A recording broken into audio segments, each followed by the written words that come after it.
Hi, my name is Steve Campanelli. I'm here in Montreal, courtesy of the fantastic Fantasia Film Festival. I'm really excited to be here having my world premiere of Momentum. I've established my career as a camera operator for over 25 years. So I developed a reputation, obviously, of hopefully being good.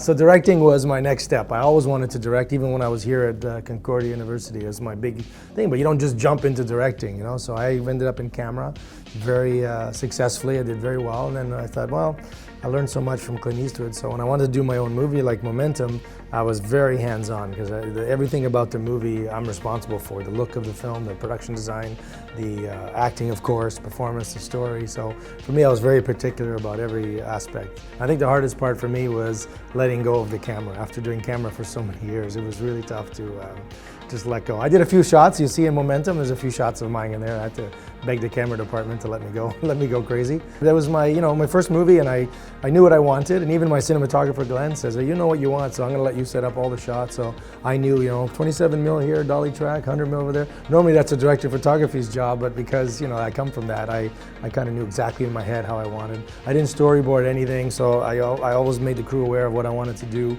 But Glenn, my DP, kept saying, "Everything's in your head. You've got to tell the crew what you really want." And I said, "Okay, good." And I learned that after a while. I said, "All right, I really have to give everybody all the information they need." Obviously, I've worked on other movies besides Clint's movies, which are normally chaos and everyone's yelling and screaming.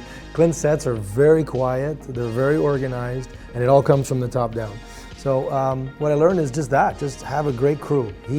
First of all, he says, get a great script. Obviously, that's the first thing. Get a great crew, great cast, and your movie's taken care of. You have less work as a director if you have all these elements in place. So that's part of directing, is assembling your crew, assembling your cast, and getting a great script. That's part of your responsibility.